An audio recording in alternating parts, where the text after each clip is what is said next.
दर्शकों, हम में से बहुत सारे ऐसे लोग हैं जो गार्डनिंग का शौक रखते हैं। अपने घर और बाहर के परिसर को रंग बिरंगे फूल और पत्तों से सजाने का हम शौक रखते हैं। तो आज के कार्यक्रम में एक ऐसे ही महिला से हम आपकी मुलाकात कराएंगे जो एक नर्सरी फार्म चलाती है, जिसे जुड़कर अगर हम अपने घर को सजाना चाहें तो उनसे हम खूबसूरत रंग बिरंगे फूल के पेड़ पौधे हम प्राप्त कर सकते हैं। तो कार्यक्रम में स्वागत करना चाहूँगी श्रीमती ललिता देवी जी का। ललिता देवी जी, कार्यक्रम में हम आपका बहुत बहुत स्वागत करते हैं। जी नमस्कार मैम। तो आज हम आपके बारे में जानेंगे, आपने जो नर्सरी आप जो चला रही हैं उसके बारे में जानेंगे, और किस तरह के पेड़ पौधे अगर हम आपसे मिलने आए तो हमें प्राप्त कर सकते हैं, हम इस बारे में भी आपसे हम जानना चाहेंगे। जी। तो आप सबसे पहले हमें अपने बारे में कुछ बताइए, अपने परिवार और शिक्षा के बारे में हमें बताएं। मेरा नाम ललिता देवी है, मैं हशमताबाद वनरूट से आई हूँ और मेरे 2 बच्चे हैं, एक बेटी है और एक बेटा है। और नर्सरी के बारे में मुझे ये बताना है कि मैं ये बचपन से ही करती हूँ। जी, मुझे शौक़ है, मेरे हॉबी है ये करना। जी, और ये मैं अभी मेरा हॉबी के साथ साथ मैं इसे अपना व्यवसाय के रूप में करती हूँ। जी जी जी। आपने बताया कि आपके बच्चे हैं, तो आपके बच्चे क्या करते हैं? मेरे बच्चे दोनों पढ़ाई कर रहे हैं ना। जी जी। और परिवार में कौन कौन है आपके? मेरे सासू माँ हैं और मैं और मेरे 2 बच्चे। मेरा हस्बैंड नहीं है, डेथ हो चुका है उनका। जी जी। तो ललिता जी, आप नर्सरी फार्म से जुड़ी हुई है, तो आपने कब सोचा कि आपको नर्सरी फार्म चलाना है, इसमें एक व्यवसाय के तौर पर इसे स्थापित करना है? एक्चुअली में देखा जाए तो ये मेरा बचपन का हॉबी था कि पेड़ पौधे में मेरा छोटे वक्त से ही लगाव है बहुत। तो जब मैं छोटी थी तभी से मैं ये काम किया करती थी। जब मेरे आंगन में, मेरे पापा का घर के आंगन में मैं पेड़ पौधे लगाया करती थी। तो ये जो है मैं बहुत पहले से मुझे पसंद था। पर जब ये शौक़ मेरा व्यवसाय के रूप में तभी आया जब मेरे हस्बैंड का डेथ हो गया। तो मुझे अपना दोनों बच्चे के बारे में सोची। मुझे जब रुपयों की ज़रूरत हुई कि मैं कैसे अपना घर का गुजारा चलाऊं, तब मैंने सोचा कि मैं क्या करूं। मुझे कुछ समझ नहीं आ रहा था। और मेरे दोनों बच्चों की पढ़ाई है और मेरे खर्चे, घर का पूरा परिवार, सारी जिम्मेदारी मेरे ऊपर आ गई मेरा हस्बैंड के डेथ के बाद। उसके बाद कुछ दिनों के बाद मुझे मिलने के लिए एसएचजी ग्रुप से कुछ महिलाएं आई मेरे पास। और मुझे तो शौक़ था इन सब, जब भी मुझे समय मिलता था तो मैं अपने गार्डन में काम किया करती थी, फूलों से, सब्जियों से, ये सब मुझे बहुत शौक़ था। तो मैं घर के आसपास ये सब लगा कर रखा करती थी अपने आंगन में। तो जब एसएचजी ग्रुप के मेंबर्स, मैडम लोग मुझसे मिलने आए तो उन लोगों ने मुझे बोला कि ललिता, तुम बहुत आंगन इतना सुंदर से रखी है, इतना बहुत सारा प्लांट है तुम्हारे पास, क्या तुम इसे हमें बेचोगी? जी। तो मैंने सोचा, तो मैंने तभी तक सोचा नहीं था कि मैं इसे व्यवसाय के रूप में ला सकती हूँ। पर जब मुझे एसएचजी ग्रुप के मेंबर्स, महिलाएं मेरे घर आई और मुझे ये कहा कि क्या तुम मुझे बेचोगी, तब मैंने सोचा कि क्यों न मुझे सेल करूं और 2 पैसे कमाऊं, अपने परिवार को चला पाऊंगी, परिवार के बच्चों को ज़रूरतें पूरा कर पाऊंगी, बच्चों को पढ़ा पाऊंगी। तभी से मैंने ये शुरू किया। अपने घर में छोटा से नर्सरी शुरू किया था। अपने घर के जो लोकल प्लांट है मैंने उसी से थोड़े थोड़े करके शुरू किया था और आज मैं यहाँ तक पहुँची हूँ। जी जी जी ललिता जी, हमारे जीवन में क्या है, प्रोत्साहन, किसी का प्रोत्साहित हमें करना बहुत ज़रूरी है। जैसे कि आपने बताया एसएचजी ग्रुप की महिलाएं आपके घर आई, आपको बहुत प्रोत्साहित किया आपके कार्यों के लिए, तब जाके आपने सोचा कि इस क्षेत्र में मैं कुछ कर सकती हूँ। जी ललिता जी, जैसे कि आपने बताया कि बचपन से ही आपको जो गार्डनिंग का बहुत शौक़ था। शौक़ तो एक अलग बात होती है, पर एक बिज़नेस के तौर पर हम किसी चीज़ की शुरुआत करते हैं तो हमें बहुत सारी तैयारियां करनी होती है। तो जब आपने सोचा कि आपको नर्सरी फार्म बनाना है तो आपने किस तरह की तैयारियाँ शुरू की? इसमें मुझे तैयारी ये कुछ नहीं करना पड़ा मैम, ये तो मेरा हॉबी था। तो मैं लोकल प्लांट जो होते थे मैं उनको ही कटिंग करके लगाया करती थी। फिर जब वो बहुत ज़्यादा ग्रो हो जाते थे तो मैं उसे बेचा करती थी। पर कभी कभी कस्टमर आते थे तो मुझे बोलते थे कि हमें हाइब्रिड वगैरह फल और फूलों का पेड़ चाहिए। तो मैं तो ये जो मेरा जो बच्चे हैं, दोनों बच्चे, उसमें से मेरा बेटी जो मुझे यहाँ तक पहुँचाने का सबसे बड़ा हाथ मेरे बेटी का है। जी। आजकल फ़ोन में बहुत सारे गूगल सर्च करे तो आप आ जाता है। जी, जी। तो मेरे बेटी ने मुझे ये कहा, मेरा हस्बैंड का डेथ के बाद मैं बहुत चुपचाप बैठे रहती थी। तो मेरा बेटी ने कहा, मम्मी आपको गार्डनिंग का बहुत शौक़ है तो आप एक काम करो, गूगल में सर्च करके आपको क्या पसंद है वो आप निकालो और देखो। तो मैं उसी में सर्च करके देखा करती थी। देखने के बाद मुझे ऐसा लगा कि जब मुझे कस्टमर ये पूछते हैं कि मुझे थाई वैरायटी फल, आम का जैसा पेड़ हुआ, अमरूद का पेड़ हुआ, जो छोटे में फल देते हैं और जल्दी फल देते हैं जी। तो मैं लोकल प्लांट के अलावा बाहर के जैसे कोलकाता नर्सरी से मैंने कांटेक्ट करी और वहाँ से मैं प्लांट मंगाती हूँ और अपने कस्टमर को देती हूँ जी। और वो बहुत खुश भी होते हैं जब उसमें फल वगैरह आता है। तो मुझे बहुत सारे ऑर्डर्स मिलते हैं और मैं ये काम करती हूँ। जी जी। तो ललिता जी, अगर इस समय आपके नर्सरी फार्म में हम आए तो कितने तरह के पौधे हमें देखने को मिलेंगे, हम क्या क्या पौधे ले सकते हैं, और इन्हें जो तैयार करना होता है वो तैयार आप कैसे करती है, और क्या आप खुद सारे पौधे, जैसे कि आपने बताया, कुछ आप लोकल प्लांट्स आप ग्रो करते हैं अपने फार्म में या कुछ बाहर से भी मंगाती है, इस बारे में हमें बताएं। जैसे कि आप मेरे नर्सरी पर आएंगे तो हर तरह का आपको फूल, फल और बहुत सारे ऐसे स्नैक प्लांट हुआ जो घरों में लगाना बहुत ज़रूरी है, इंडोर प्लांट, आउटडोर प्लांट, मेरे पास हर तरह का प्लांट आपको मिलेगा। और जैसे कि खूबसूरत खूबसूरत प्लांट जो आपको घर को सुंदरता भी बढ़ा सकेगा और ऑक्सीजन भी प्रोवाइड कर सकेगा, और जैसे स्नैक प्लांट हुआ और बहुत सारे ऐसे प्लांट है जो हमारे पर्यावरण को शुद्ध करता है। ऐसे बहुत सारे प्लांट मेरे पास है। अगर आप जैसे फल पेड़ हुआ, कोई बोलते हैं कि लोकल प्लांट चाहिए, कोई बोलते हैं कि थाई प्लांट चाहिए, तो हर तरह के हर वैरायटीज़ मेरे पास आपको मिलेगा। और ये सब मैं कस्टमर जो बोलते हैं मैं वो हिसाब से ही ये नर्सरी को चलाती हूँ। जी जी। और इसकी तैयारी जैसे कि मैं ऐसा करती हूँ, इसको बहुत सारा टाइम देना पड़ता है। ये जो नर्सरी ऐसे ही नहीं होता है, इसको बहुत सारा टाइम देना पड़ता है, इसमें बहुत सारा काम होता है। तो एक पेड़ को, एक पौधों को मतलब कस्टमर तक पहुंचाने के लिए मुझे बहुत सारा टाइम लगता है। जैसे उसको छोटे से पेड़ में कटिंग करना होता है, 15 दिन उसको ऐसे ही रखना होता है जब तक वो ग्रो ना हो जाए। फिर 15 दिन के बाद उसको और 15 दिन के लिए उसको रखना होता है, जैसे कि ग्रीन नेट में रखना होता है। जब जड़ पूरी तरह से निकल जाए तो उसके बाद ही हम कस्टमर तक पहुंचा पाते हैं उसको, ताकि वो जब घर ले जाए तो वो प्लांट आसानी से ग्रो हो सके। जी। तो ललिता जी, आप कितने सालों से इस व्यवसाय से आप जुड़ी हुई है, और क्या है एक बिज़नेस जब सेटअप करते हैं, शुरुआती तौर पर कुछ लागत लगती है, कुछ पैसे हमें लगाने पड़ते हैं, तो वो सब आपने कैसे मैनेज किया? रही लागत की बात तो मुझे एसएचजी ग्रुप से शुरू में मुझे एसएचजी ग्रुप वाले ही मदद करे थे लोन देने के लिए। लोन देकर मैंने बहुत कम लागत में शुरू की है। अगर मन में इच्छा हो तो कम से कम लागत में भी कोई भी बिजनेस आप शुरू कर पाती है। बहुत से महिलाएं ऐसी है जिसके पास जरिया नहीं है कि वो कैसे शुरू करे। पर आजकल क्या हो गया है ना, हमारे लिए, हमारे महिलाओं के लिए एसएचजी जो ग्रुप खुला है वो बहुत तरह का मतलब हमें मदद देती है। तो हमें लोन दिया गया, तो मैंने अपने 10,000 रुपये से मैंने बहुत थोड़े से पैसे से शुरुआत की है। एक फार्म बनाई छोटा सा, ऐसे मतलब बहुत छोटा सा, ऐसे ही मतलब शुरुआत के लिए। जी जी। बस कैसे चारा को ग्रो करने के लिए, कैसे भी चारा को ग्रो कर दूं, उसके बाद मैं बाद में बढ़ाऊंगी। जब मुझे उसी कमाई से जो पैसा मुझे मिलेगा मैं उसी से अपने नर्सरी को आगे बढ़ाऊंगी सोचकर मैंने ये काम को शुरू किया। लोन के जरिए ही मैंने शुरू किया है। जी। और अब तक कितने साल हो चुके हैं? अब करीब मैं 6 से 7 साल हो चुके हैं जी। इस काम को करते हुए। ये मेरा जो व्यवसाय है 6 से 7 साल हो चुके हैं। अब मेरा नर्सरी में हर तरह का प्लांट आपको मिलेगा और मैं खुश भी हूँ बहुत कि मुझे जो भी कस्टमर मुझसे जो पूछता है मैं दे पाती हूँ उनको। जी जी। तो ललिता जी, आप अपने दर्शकों को बताएं कि किस तरह के प्लांट्स हैं, जानना चाहेंगे आपसे।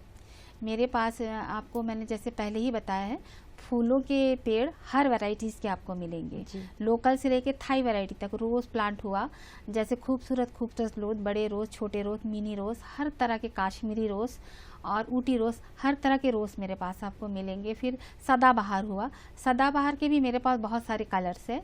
और जैसे ये तो फूल का हो गया। और फल पेड़ भी मेरे पास आम्रपाली हुआ और मियाजाकी हुआ। और इसके अलावा मेरे पास ऑल टाइम आम जो हर महीने आपको फल देता रहेगा, थाई वैरायटी में, छोटे आप गमलों में भी लगा सकती है। ये सारे प्लांट मेरे पास मिलेगा आपको। आप अगर मेरे नर्सरी पर आए, आप कभी आपको लगे कि दर्शकों को मैं ये कहना चाहूँगी कि आपको लगता है कि मेरे नर्सरी में आकर देखना चाहिए, तो आप ज़रूर आइए, हम आपका स्वागत पूरी खुशी से करेंगे। जी। तो आपने अपने फार्म में इतने सारे फूल और फलों की वैरायटी आपने रखा है। तो ललिता जी, जो हमारे जो पौधे होते हैं, पौधे भी क्या उसे कहते हैं एक बच्चों की तरह होते हैं। जैसे हमें बच्चों की देखरेख करनी पड़ती है, लालन पालन करना पड़ता है, तो एक पौधे को भी एक बच्चे की तरह ही हमें करना पड़ता है। तो वो इस बात से आप समझती होंगे कि आपको कितना कुछ उसके लिए करना पड़ता है। तो आप हमें ये बताइए कि जो मेंटेनेंस के अंतर्गत आप क्या करती है, फर्टिलाइजर्स आप कैसे यूज़ करती है, इस बारे में हमारे दर्शकों को बताएं। जी ज़रूरी। जैसे सबसे पहले हमें एक प्लांट को तैयार करने के लिए मिट्टी को सुखाना होता है। जी, मिट्टी को सुखाना होता है, उस पर हमें वर्मी कंपोस्ट मिलाना होता है। अभी आप कितना पेड़ लगा रही है वो हिसाब से मिट्टी हमें तैयार करना होता है। जैसे अभी आप अगर 25 केजी, मेरे नर्सरी का मैं बता रही हूँ, एक बिजनेस के तौर पर कैसे करते हैं। जैसे घरों में अभी एक पॉट में लेके तो एक पॉट में कितना चाहिए वो मैं कस्टमर को बताती हूँ। पर एक बिजनेस को करने के लिए अभी 25 केजी मिट्टी में आप 2 केजी गोबर उसमें मिक्स करिएगा, या तो वर्मी कंपोस्ट मिक्स करिएगा, और आधा केजी नीम खली। जो है नीम खली क्या करता है ना, हमारे मिट्टी को फंगस से बचाता है, और ये बहुत ज़रूरी भी है उसमें नीम खली मिलाया जाए। जैसे कि कोई भी फंगीसाइड हो, जैसे अभी ऑर्गेनिक के अलावा रासायनिक भी मिलते हैं, जैसे साफ हुआ, ये भी आप मिला सकती है, उसमें कोई साइड इफ़ेक्ट इसमें नहीं होगा। मिट्टी में अच्छी तरीके से उसे मिक्स करने के बाद हम उसे जो चारा लगा कर रखे हैं उसमें नर्सरी पन्नी में हम लोग उसमें तैयार करते हैं। उस प्लांट को हम छोटे पन्नी से लेके बड़े पन्नी में डालते हैं ताकि कस्टमर तक हम पहुंचा सके। जी जी जी। तो ललिता जी, आप मिट्टी सुखाती है, फिर उसमें गोबर मिलाती है, और फिर नीम की खनिज आपने कुछ कहा वो भी आप मिलाती है, फिर कितने सारे कार्य हैं। तो एक दिन में इन सभी कार्यों को करने के लिए आपको कितना समय देना पड़ता है? समय तो मुझे, जैसे बच्चों को समय देने के बाद मुझे जितना भी समय मिलता है वो सारा समय, मैं सोचिए कि ये बच्चे एक हैं और वो भी मेरे एक बच्चे हैं, मैं उनको जितना टाइम देती हूँ समय निकाल कर उनको भी उतना ही टाइम देती हूँ। जितना समय मेरे पास बचता है मैं पूरा पेड़ में ही लगा देती हूँ। जी जी जी, क्योंकि ये मेरा एक सुंदरता के साथ साथ मेरा घर को भी, आंगन को भी सजाता, और ये इसमें मेरा 2 पैसा भी आता, तो उसमें हमको ज़्यादा काम करना पड़ेगा क्योंकि उससे हमको लागत मिलता है, तो उसको हमको ज़्यादा ध्यान देना पड़ेगा। कस्टमर तक पहुंचना मेरा ये प्लांट, तो अगर प्लांट में सुंदर ग्रो और सुंदर फूल अगर नहीं खिलेगा तो मैं कस्टमर को दे नहीं पाऊंगी। जी जी जी, ये बहुत ज़रूरी है कि मेंटेनेंस करके रखना पड़ता है। और जैसे कि पेड़ अच्छा हेल्दी रहे उसके लिए, जैसे मैंने आपको पहले बताया कि इसमें वर्मी कंपोस्ट और फंगीसाइड वगैरह मिक्स करके डालना होता है। तो फर्टिलाइज के तौर पर मैंने आपको ये बता दिया कि क्या खाद डालना है। पर जब मतलब पेड़ों में कीड़े भी बहुत लगते हैं, तो कीटनाशक के लिए भी हमें ये ज़रूरी है कि ऑर्गेनिक आपको स्प्रे करने के लिए, छिड़काव के लिए, वो भी मार्केट में अवेलेबल है, और वो भी हमें छिड़काव भी करना पड़ता है, वरना वो पेड़ अच्छा ग्रोथ नहीं होगा। कीटाणु तो बहुत तरह के होते हैं जो पेड़ को नुकसान पहुंचा सकते हैं, तो इसके लिए हमें उसके साथ साथ हमें ये कीटनाशक दवा भी समय समय पर छिड़काव करते रहना पड़ता है। जी जी। तो ललिता जी, आप फार्म से जुड़ी हुई है, नेचर से जुड़ी हुई है, और इसके कारण आप एग्रीकल्चर डिपार्टमेंट से भी ज़रूर आप जुड़ी होंगी। जी। तो आप हमें ये बताएं कि ये जो विभाग है किस तरह से अब तक उन्होंने आपकी सहायता की है, इस बारे में हमें बताएं। जैसे सबसे पहले मुझे क्यारी से ट्रेनिंग दिया गया, सबसे पहले किचन गार्डनिंग का। मैं सबसे फर्स्ट वहीं पर गई। जब एसएचजी ग्रुप के साथ जुड़ी तो वहाँ से हमारे मैडम को कॉल आया कि आपके जितने भी एसएचजी ग्रुप मेंबर हैं आप उनको ये ट्रेनिंग के लिए बोलिए आने के लिए। तो हमारे जितने ग्रुप 10 जन हम लोग लेडीज़ लोग थे, वो सब उस हम लोग ट्रेनिंग अटेंड करें। अटेंड करने के बाद सभी को तो ये शौक नहीं होगा, पर मुझे बहुत शौक था कि किचन गार्डनिंग में किस तरह का काम किया जाता है, कैसे मैं प्लांट को ग्रो करूं, ये मैंने सबसे प्रथम वहीं से ही सीखा है। उसके बाद मैं धन्यवाद देना चाहूँगी एग्रीकल्चर डिपार्टमेंट को, केवीके को और क्यारी को। इन तीनों ने हमें बहुत बड़ा सपोर्ट किया है। हर कभी भी कुछ कृषि का काम होता था, ट्रेनिंग वगैरह होता था, तो ये हमें ज़रूर बुलाते थे, और बहुत तरह का ट्रेनिंग दिया जाता है। जैसे ग्राफ्टिंग कैसा करना होता है, ग्राफ्टिंग भी मैं करती हूँ, खुद से भी करती हूँ, मैंने वहीं से सीखा है, क्यारी से। जी जी जी। आपने कहा कि बहुत सारे आपने वहाँ पे ट्रेनिंग क्लासेस आपने अटेंड किए, तो किस तरह के यहाँ पे जो हमारे जो कृषि विभाग के अंतर्गत किस तरह की ट्रेनिंग दी जाती है? जैसा कृषि विभाग के जैसा ट्रेनिंग देते हैं ना, जैसा फसल को कैसे, चारा कैसे बनाना होता है, और जैसे बीज को कैसा लगाना होता है, कैसा ग्रो करना होता है, और ग्राफ्टिंग कैसे करना होता है, और उसके बाद में उसको कीड़े से कैसे बचाना होता है, और ऑर्गेनिक तरीके से कैसे कैसे बनाना होता है, खाद कैसे, वर्मी कंपोस्ट कैसे बनाना होता है, और कीटनाशक जैसे नीमास्त्र हुआ, पंचगव्य हुआ, ये सब कुछ हमारे वहाँ सिखाया जाता है। मैंने अभी तो रासायनिक का बहुत ख़त्म होने वाला है, सब ऑर्गेनिक हमारे हेल्थ को, रासायनिक जो है बहुत नुकसान पहुंचाता है। तो हमारे एग्रीकल्चर डिपार्टमेंट मतलब ऑर्गेनिक तरीके से कैसे फसलों को उगाया जाता है इस बारे में बताते हैं। जी। तो ललिता जी, हमें इस बात की जानकारी है कि एक पुरस्कार भी आपको कृषि विभाग द्वारा दिया गया है। जी। तो ये किस लिए दिया गया और आपकी और आपके परिवार की क्या प्रतिक्रिया थी, इस बारे में हमें बताएं। जी। मुझे पुरस्कार भी मिला है, एक अवार्ड भी मिला है, हमारे ग्रुप के तरफ से मुझे अवार्ड मिला है। पर मुझे बहुत खुशी है, क्यारी के तरफ से, हमारे कृषि विभाग की तरफ से कृषि मेला होता है जी, साल में एक बार होता है, वर्ष में एक बार हमें सबको, ग्रुप वाले को भी बुलाया जाता है। एसएचजी ग्रुप के जितने भी मेंबर हैं, अपना अपना जो भी प्रोडक्ट है, महिलाएं आजकल ऐसा नहीं है कि घरों पर है, हमारे यहाँ आप जब वो मेले में जाएंगी क्यारी में, तो आप देखेंगे कि बहुत सारी महिलाएं अपना अपना जितना भी प्रोडक्ट है वो लेके बैठती है। तो उसमें से मेरा बस नर्सरी का प्लांट है, तो मैं वो लेकर जाती हूँ, तो मुझे उसी के वजह से एक अवार्ड भी मिला है और मुझे बहुत खुशी हुई थी। अब मैं सच में आपको बताती हूँ, मैंने क्यारी को बहुत बहुत धन्यवाद देती हूँ कि मुझे ये अवार्ड दिया गया जी, और मेरे बच्चे भी बहुत खुश थे जी, और मेरे ग्रुप के मेंबर को भी बहुत खुशी हुआ कि ललिता एक अवार्ड लेके आई है हमारे ग्रुप के लिए। जी।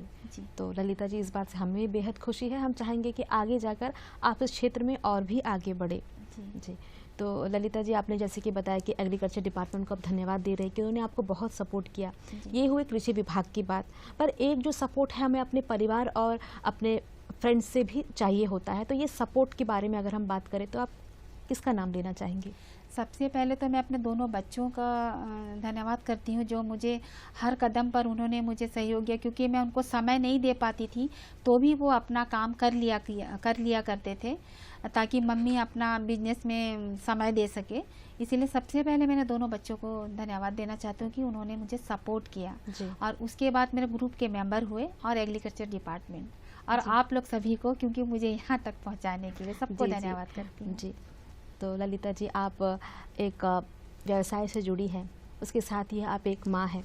आपने कहा कि आपकी जो मदर इन लॉ है वो भी आपके साथ में रहती है। तो हम महिलाओं का क्या है कि हम बाहर कुछ भी काम कर ले, पर हमें ऐसा लगता है कि हमारी जिम्मेदारी है कि हम घर के कामों को भी पूरा करके जाए, अपने परिवार को भी संभालें। तो आप अपने परिवार को और इस नर्सरी फार्म के कार्यों को आप कैसे मैनेज करती हैं? मैं सुबह उठती हूँ जल्दी और अपने सारे काम, जितने भी काम है मेरे, सुबह जल्दी निपटा लेती हूँ, ताकि मैं अपने काम को टाइम दे सकूँ। बच्चों के साथ साथ मुझे अपने नर्सरी में भी टाइम देना होता है, और टाइम के साथ साथ मुझे सासू माँ को भी देखना होता है। तो मैं सबसे पहले सुबह उठकर सासू माँ को सब कुछ करा लेती हूँ, नाश्ता वगैरह दे देती हूँ, उसके बाद बच्चों को देखती हूँ, फिर घर का जो छोटे मोटे काम है उसको निपटा के मैं नर्सरी की तरफ निकल जाती हूँ। फिर पूरा टाइम मिल जाता है। एक महिला को जो घर में रहती है, उन महिलाओं को टाइम मिल ही जाता है मैम, बहुत सारा टाइम मिलता है काम करने के लिए। जी। तो जैसा कि ललिता जी आपने हमें बताया, आप 6-7 सालों से आप नर्सरी फार्म से जुड़ी हुई है और आपको रुचि थी और आपने रुचि को अपना व्यवसाय बनाया। पर ये व्यवसाय आपको ऐसे समय में बनाना पड़ा जब आपकी पति की जब मृत्यु हुई, आपको अपना परिवार चलाने की ज़रूरत पड़ी, तब आपने ऐसा सोचा। पर ये ज़रूरी है कि महिलाएं आत्मनिर्भर बने, तो महिलाओं का आत्मनिर्भर बनना क्यों ज़रूरी है, आपके शब्दों में हमें बताएं। मैं ये कहना चाहूँगी, मेरा तो हस्बैंड का डेथ का बाद हम ये काम शुरू करी, पर ऐसा हर महिलाओं को नहीं करना चाहिए। उसको पहले से खुद को अपने पैर में खड़ा होना चाहिए, क्योंकि कभी भी कोई भी तकलीफ आए तो उसको फेस कर सके वो। जी। मुझे तो बहुत दिक्कत हुआ, क्योंकि वो मैं अपने पति पर ही निर्भर थी कि वो कमा कर लाएंगे तो मेरा घर चलता था। जब उनका डेथ हो गया तो मैं पूरे फैमिली को कैसे चलाऊं, मेरे दोनों बच्चों का पालन पोषण कैसे करूं, कैसे उनका पढ़ाई आगे करूं। तो मेरे पास ये जरिया था, मेरा ये हॉबी था, तो मैं ये कर ली। तो मैं ये कहना चाहूँगी सभी महिलाओं से और आजकल के युवा पीढ़ी से भी मैं ये कहना चाहूँगी, उसको अपने आप को, वो अपने पैर पे खड़ा हो। सबसे पहले कुछ भी काम कर सकते हैं, जैसा हॉबी है अपना, जैसा कि खाना बनाना हुआ, कोई भी फील्ड में है, जो भी शौक है वो अपना ये शौक को, ऐसा नहीं कि तकलीफ आने से ही शुरू करना है, उसको शुरू से अगर ये काम करे तो उसको तकलीफ को फेस करना नहीं पड़ेगा। जी। तो ललिता जी, आज के समय में हम प्रदूषण की बात करते हैं और ग्लोबल वार्मिंग की बातें करते हैं, नेचर से, पर्यावरण से जुड़ने की बात करते हैं, और आप जो है फार्म चला रही है, नर्सरी फार्म चला रही है, तो आप भी पर्यावरण से जुड़ी हुई है, प्रकृति से जुड़ी हुई है, तो लोगों का प्रकृति से जुड़े हुए रहना कितना ज़रूरी है? प्रकृति से जुड़ा हुआ रहना बहुत ज़रूरी है। जैसे हरियाली बहुत ज़रूरी है, वायु को शुद्ध भी करती है और प्रदूषण को नियंत्रण भी करती है वो। जैसा हरियाली बहुत ज़रूरी है। आजकल जैसा शहरों में पेड़ पौधे तो बहुत कम दिखेंगे आपको, 1-2 पेड़ ही दिखेंगे। गांव के एरिया में थोड़ा बहुत आपको दिख जाएंगे, पर यहाँ जितना प्रदूषण को आप नियंत्रण करने के लिए अपने बालकनी में भी ये पेड़ आप लगा सकती हैं। बहुत ज़रूरी है हरियाली को बनाए रखने के लिए। सुंदरता के साथ साथ ये अपने जलवायु को भी शुद्ध करता है। जी जी जी। तो जैसे कि आपने बताया कि आप एग्रीकल्चर की कई सारा की जो ट्रेनिंग प्रोग्राम्स आपने अटेंड की है, तो हमें ये बताइए कि और कितनी महिलाएं हैं जो आपने देखे हुए हैं, जो आगे बढ़ रही हैं, जो प्रकृति से जुड़ी हुई है, उनके बारे में हमें थोड़ा सा बताएं। मैं ये बताना चाहूँगी, मेरे पास खुद 2 लड़कियां काम करती हैं। वो शुरू में तो मेरे से काम सीखती थी और अभी वो खुद मेरे साथ काम करती हैं। उनको भी धीरे धीरे इससे लगाव हो गया है, मेरे साथ वो काम करना चाहती हैं। और मुझे 2-3 फ़ोन भी आ चुका है कि ललिता जी मुझे आपसे कुछ सीखना है। तो मैं उनको बोली हूँ कि जब भी आपको टाइम मिले तो आइए, मैं आपको सिखाऊंगी। बहुत से ऐसे महिलाएं हैं जिनको इससे शौक़ है कि वो भी किचन गार्डनिंग करें, उनको भी अच्छा लगता है ये सब काम करने के लिए। तो मैंने उनको कहा है कि अगर आपको पसंद हो तो आप आइए। तो उन्होंने सामने से मुझे कॉल किया है कि वो आएंगे मुझसे कुछ सीखने के लिए। जी जी जी, ये बहुत अच्छी बात है कि आपने जो सीखा है आप औरों को भी सिखाना चाहती हूँ। जी जी। तो ललिता जी, अगर हम आपके फार्म से एक पौधा ले जाए, उसे ले जाने के बाद अगर हम अपने घर के गार्डन में लगा रहे हैं, किसी गमले में लगा रहे हैं, तो हमें किन बातों का ध्यान रखना चाहिए, ये हमें बताएं। जैसे कि अभी मैं आपको एक प्लांट देती हूँ, तो आप लेकर, मैं जो है पेड़ को, प्लांट को पन्नी में, नर्सरी पन्नी में लगाती हूँ। आप तक पहुँचाने के लिए मैं बस उसको जड़ को ग्रोथ करके देती हूँ, उसको एक हेल्दी प्लांट बना कर देती हूँ। उस प्लांट को अच्छा से ग्रोथ करने के लिए आपको पॉट में लगाना होता है। जैसे कि आम पेड़ हुआ, सबसे पहले आजकल यहाँ में बहुत जन लोग ऐसे हैं कि फलों का ज़्यादा शौकीन रहते हैं, फूलों का तो बहुत कम होता है। मैं देखती हूँ मुझसे अगर फल पेड़ ज़्यादा ले जाते हैं लोग, तो उसको 12 इंच गमला में आपको लगाना होगा, वर्मी कंपोस्ट और मिट्टी को मिला करके। उसके बाद आप उसको छाया में रखना है 1 सप्ताह तक। उसके बाद आप उसको पूरे धूप में रखना है, धूप में ही फल फूल अच्छा देगा वो। और उसके बाद टाइम से आपको खाद भी देना है और उसको कीटनाशक दवा भी छिड़काव करना है, ताकि उसका फल ना झड़े और उसका ग्रोथ अच्छा रहे, इसके लिए। जी जी। जैसे कि आपने बताया कीटनाशक, तो ये बताइए कि जो कीटनाशक किस तरह के हमारे द्वीपों में किस तरह के कीटनाशक उपलब्ध है, और अपने फार्म में आप किस तरह के कीटनाशक आप इस्तेमाल करती हैं? मेरे फार्म में आपको मैं नहीं बनाती हूँ, लेकिन मेरे ग्रुप का एक मेंबर है जो पंचगाव्या ऑर्गेनिक बनाती है, और हमारे केवीके में आपको मिल जाएगा नीमास्त्र करके। जी। जो हमें उस लोग बोलते हैं कि ये सब लगाना चाहिए पेड़ में, तो हम लोग वही सब लगाते हैं ताकि इसमें कोई नुकसान ना हो। एक फल अगर लगा हुआ, तो अगर हम रासायनिक डालेंगे तो क्या होगा, वो हम खाएंगे तो हमारे शरीर को इफेक्ट पड़ेगा। इसीलिए जितना भी हो सके आप लोग से भी मैं कहना चाहूँगी कि सब ऑर्गेनिक ही यूज़ करें।